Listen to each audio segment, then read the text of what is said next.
के टाइम में करना है जी, जी। मैनुअली सेट करने के लिए, अदरवाइज उसको कुछ भी चेंजिंग नहीं करना। अगर आपने चेंजिंग, देखो ये वाला इको आ रहा है तो थोड़ा सा अच्छे से नहीं लग रहा है, ये डेड जोन वाला लग रहा है, तो इसको हम जाने देंगे। ठीक है, जाने देंगे। आपका जब भी कोई इको आएगा तो रेंडमली आएगा, इस तरह का आएगा, तो आप पकड़ सकते हो कि हाँ जी हमारा यही लग रहा है। देखो ये आ गया, अभी देखो ये भी तीसरा भी इको आ गया, तो इसका मतलब लग रहा है ये जो जनाब आ रहे हैं यही वाले हैं। ठीक है, देखो आ गया जी। तो हम इसी को कोशिश करते हैं सेट करने के लिए। क्लियर है, यही वाला इको होता है। ये वाला एरिया में जो इको सब आता रहता है, जब नॉर्मल प्रोब लगाओगे ना तो बहुत सारे यहाँ तक 10 के आसपास इको आता रहता है, ये हमारा डेड जोन वाला एरिया होता है। ठीक है, तो इसको थोड़ा सा हम गेट को शिफ्ट करते हैं। क्लियर है, हमेशा इसको 80 प्लस में रखना पहले वाले को।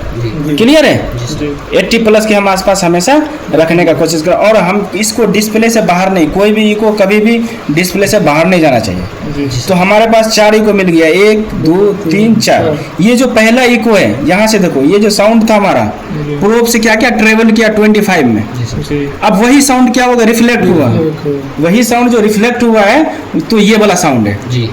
अब फिर साउंड क्या किया, फिर तब मैंने आप लोगों को बताया ना कि बहुत सारे इसके अंदर से साउंड ट्रेवल कर रहा है, बहुत सारे साउंड अप डाउन कर रहा है, तो हमको सब साउंड को छोड़ देना है, कुछ साउंड को लेना है। कितने को लेना है, 4 ई को लेना है, इसको ई को बोलते हैं। साउंड कितना किया है, ठीक है, तो हम इसको लेना है 25 थिकनेस। कितना 25 क्यों लिए कि पहला वाला ई को लेना है, और पहला वाला इको इसीलिए लिए कि साउंड इसके अंदर ट्रेवल किया। आप बोलोगे कोई क्वेश्चन नहीं कर सकता है आपसे इंटरव्यू वाले के, यार ये जो तुम्हारा कम थिकनेस है इसका इको ज़्यादा है, जिसका जितना थिकनेस है उसका इको कम क्यों हो रहा है, क्या जवाब दोगे? सर ये जो है ना हमारा 25 mm तो है, उससे क्या मतलब जैसे ये हमारा 25 mm गया तो वो तो हमारा 25 mm की ये वो दिखाएगा ना। ठीक है, उसके बाद फिर आया तो 25 mm ये 50 हो गया, हाँ, फिर जाएगा फिर ये वो हो गया, तो उसकी एनर्जी छोटा क्यों हो रहा है, यही क्वेश्चन करेगा, छोटा क्यों हो रहा है? सर जितना बार जाएगा उतनी बार आएगा तो उसकी एनर्जी कम होती चलेगी, कम हो जाएगी। यही आप बता सकते हो कि सर को पूछ देगा ना, अरे जो जितना छोटा है यार उतना बड़ा है, तो उसको बोलना कि सर उसकी ट्रेवल करने में एनर्जी जो है कम लॉस हुआ, वो इसीलिए इको हमको ज़्यादा बड़ा साइज दिख रहा है, और जिसका सबसे छोटा है तो मतलब उसमें और एनर्जी लॉस हो गया। तो इसीलिए आप लोगों को बोलते हैं कोई भी इको है आपको उसको कंसिडर करना है, देखना है, उसको वेरिफिकेशन करना है क्यों हो रहा है ऐसा। ठीक है, तो चलो इतना समझ में आ गया, इतना आप लोग एक्सपर्ट हो, पढ़े लिखे हो। ठीक है, तो अभी आ जाते हैं, हमको कितना आना चाहिए था, डी। यहाँ पे देखो एसपी में नहीं देखना है हमको, यहाँ भी नहीं देखना है, डी वाला देखना है, डी देखना है। मैंने आपको बोला था डी 20 आ रहा है, तो हमको आना कितना था 25 आ रहा है, समझ में? तो हम क्या करेंगे, आप लोग आप ही लोग बताओ। सर जीरो की हेल्प लेंगे, जीरो का हेल्प लेंगे। कहाँ है जीरो, ये रहा जीरो। अब क्या करेंगे हम, जीरो को जब तक बढ़ाएंगे या घटाएंगे जब तक हमारा 25 नहीं होगा। क्लियर ना, कोई डाउट तो नहीं है? अपने मर्जी से तो नहीं कर, देखो ये घट रहा है तो इसको हम बढ़ाएंगे, तो हम कब तक करते रहेंगे इसको, जब तक ये हमारा 25 नहीं हो जाएगा। ये कोई पूछेगा अरे यार ऐसा क्यों कर रहे हो, तो मैनुअली करते हैं फर्स्ट टाइम। क्या करते हैं, फर्स्ट टाइम मैनुअली हम कर सकते हैं, हमारे पास एक्सेस होता है। हर एक इको को नहीं करना, सिर्फ इसी वाले इको को। क्लियर है,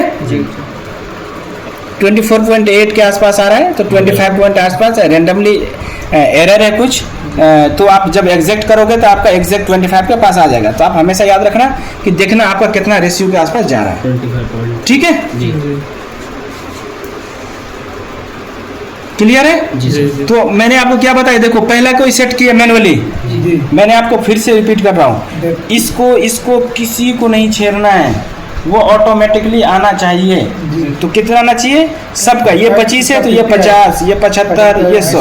ये क्यों आया है वो आप लोगों को मैंने बहुत अच्छे से बताया। तो मैं आप चेक करता हूँ कि पहला तो मैं मैनुअली लेके आ गया, रेंज जो था उसका रेंज मैंने सेट किया, तो आप देखते हैं दूसरा वाला मेरा आ रहा है या नहीं आ रहा है।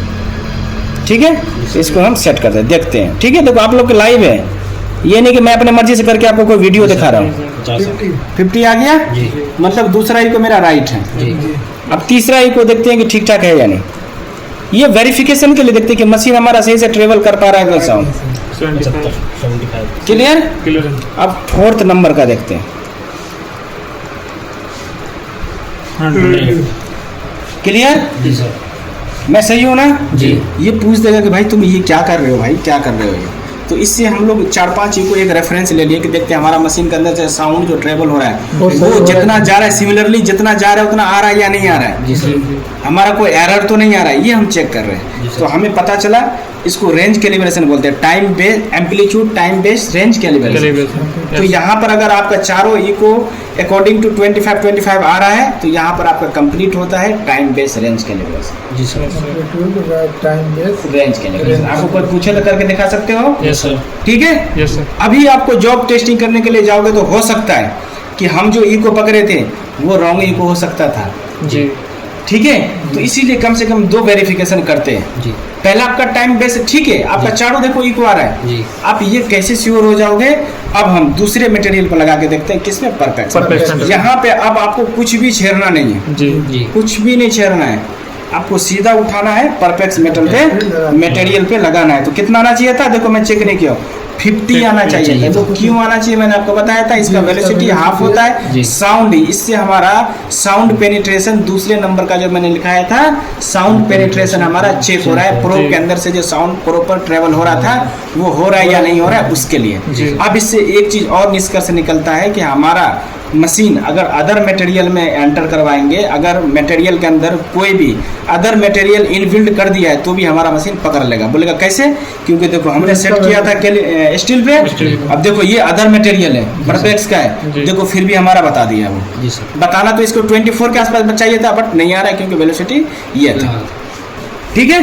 तो अब हम इस पे चेक करते हैं कि 50 आया या नहीं आया, आना चाहिए ना। अगर ये आपका नहीं आया, ये देखो आ गया जी सर। ऑटोमेटिक, कुछ छेड़ना नहीं है भाई, फिर से कह रहा हूँ जी जी साउंड पेनिट्रेशन इसको बोलते हैं, कुछ आपको छेड़ना नहीं है।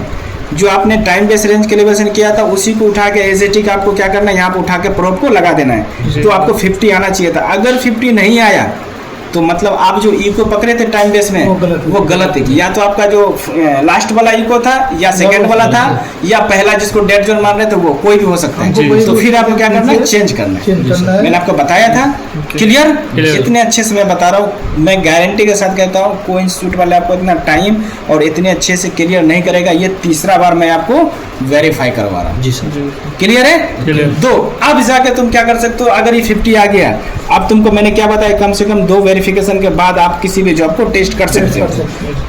रूल तो नहीं कहता है, आपको कम से कम वेरीफाई 3-4 जो मैंने लिखा है तो वो करना। बट अगर आपके पास टाइम का इशू है, आपके पास बहुत ज़्यादा टाइम नहीं है तो आप जाके कर सकते हो। तो मैं आपको एक प्रूफ के साथ दिखाता हूँ। हमने कितना, कोई बोलेगा आपने तो 25 पे सेट किया था मैनुअली, ठीक है, एक मैंने उसको रेफरेंस दिया था।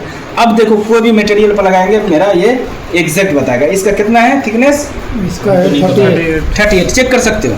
देखो हमारा मशीन को बताना चाहिए। जी आप बोलोगे सर आपने तो इसका दे दिया, चलो जी इसका तो मैंने नहीं दिया, नहीं तो बताना चाहिए ऑटोमेटिकली। जी, जी। चेक करते हैं, चलो चेक करते हैं। ये लगाए तो हमेशा पहला इको क्या करना हमको, हमेशा पहला इको सेट करो, गेट ये लगा 38 है। इधर से ना 38 है। कोई डाउट तो नहीं, नहीं कोई ऐसा लगे कि सर ने आपने ऐसे क्या जादू तो कर दिया या ऐसा कुछ तो नहीं कर दिया, नहीं नहीं आगे समझ में जी। Yes sir. अपने आप ऑटोमेटिकली आया ना। कोई बोलेगा यार तुमने तो 25 का सेट कर दिया था, ठीक है, एक मैंने मशीन के अंदर इनपुट दिया था, एक रेफरेंस दिया था, मैं चेक करना है मशीन सही काम कर रहा है कि नहीं। कर रहा है कि नहीं कर रहा, ठीक है। जी सर। आगे समझ में। क्लियर। अब हम इसी के अंदर एक डिफेक्ट है, मशीन को तो पता नहीं है भाई, जी ये हाँ ये देखो होल है, जी दिख रहा है आपको होल। जी हमने हमारे पास कुछ सैंपल पीस होते हैं जो आर्टिफिशियल डिफेक्ट बना के रखते हैं कि लड़के लोग को दिखाते हैं कि देखो डिफेक्ट आएगा तो कैसे आएगा, हम डिफेक्ट फाइंड आउट कर पाते हैं या नहीं कर पाते हैं, तो हम आपको दिखाते हैं। तो हम आपको क्या बताए थे, टीआर प्रोब नॉन प्रोब में जब भी आएगा एक आपको रेफरेंस इको लेके चलना है। जी तो हमारा रेफरेंस इको कौन सा है, ये वाला जी। 38। क्यों, क्योंकि हमारा 38 के आसपास इसका थिकनेस था, Thickness। तो हमारा थिकनेस कितना आना चाहिए था, 38 38 38 आ रहा है। देखो जी, अब जी, कोई भी डिफेक्ट आएगा तो उससे कम आएगा। जी। तो मैंने क्या बताया था, जब भी कोई बनता है इको आएगा, न्यू इको जनरेट होगा इस एरिया में लेफ्ट साइड हमेशा। लेफ्ट जी। साइड हमेशा। तो और मैंने क्या बताया था, आप रेंज, आप जैसे जॉब पे आए टेस्टिंग के लिए तो आप रेंज चेंज कर सकते हो अकॉर्डिंग टू थिकनेस, उसमें कोई दिक्कत नहीं, हमेशा रेंज चेंज कर सकते हो, ठीक है। अब हम इसको, क्योंकि रेंज का मतलब होता है कि आप इको को कहाँ देखना चाहते हो, देखो उधर शिफ्ट हो रहा है, तो हमको 50 भी कर सकते हैं, 100 भी कर सकते हैं, जितना भी करना सामने दिखना चाहिए। क्योंकि ये इतना गैप है आपको, कोई भी आप डिफेक्ट आएगा ये इस एरिया में आएगा लेफ्ट साइड। जी सर। मैंने क्या बताया, जो डिफेक्ट का इको आएगा हो सकता है कि वो इको छोटा हो जी जी या वो इको बड़ा साइज हो जी। या आपके इको के बराबर हो जाए, जी सर। या कभी कभी आपके इको को डाउन कर दे वो खुद बड़ा हो जाए, या कभी कभी आपके इको को हाइड कर दे, जी आपका इको ही नहीं देखे वो नहीं आया, तो ये डिपेंड करता है डिफेक्ट के साइज पे, डाया पे कितने तक है, ठीक है। जी। तो ये आप बट न्यू इको जब भी जनरेट हो गया तो समझ जाना कुछ ना कुछ डिफेक्ट है। Defect। तो अब इसमें हम पकड़ते हैं वही डिफेक्ट जो होल था हमारा, जी। ठीक है। जी चलो जी, वेरी गुड, आ जाओ। ये देखो ये हमारा चल रहा है, जी ये चल रहा है, स्कैनिंग करते जाएंगे। यहाँ दिखाओ और इधर भी थोड़ा दूर से दिखाओ। हाँ, इको को फोकस करो। हम इस पे ग्रीसिंग कर लेंगे अच्छे से। और ये जो आपका इको है, ये आपका इको डाउन नहीं होना चाहिए, हमेशा ध्यान रखना है। ये नहीं कि आपका इको छुप गया